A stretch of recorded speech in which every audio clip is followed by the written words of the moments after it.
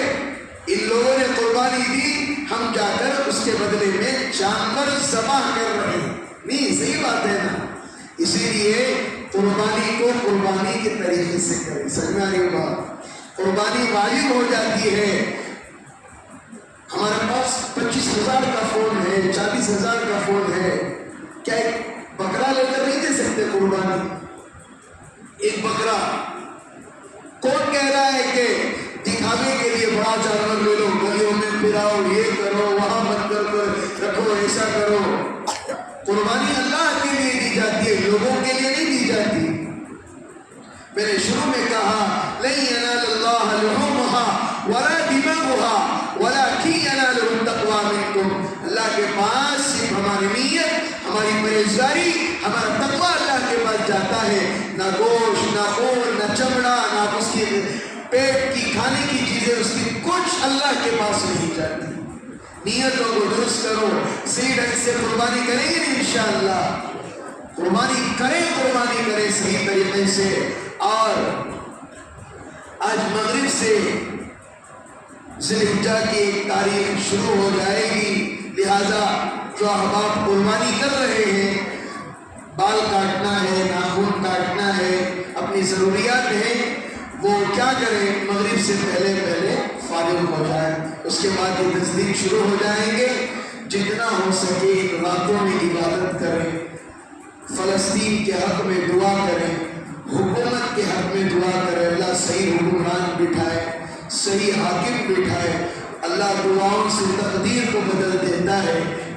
اسی لیے جتنا ہو سکے ان راتوں میں دعا مانگے، اللہ دعائیں قبول کرتا ہے۔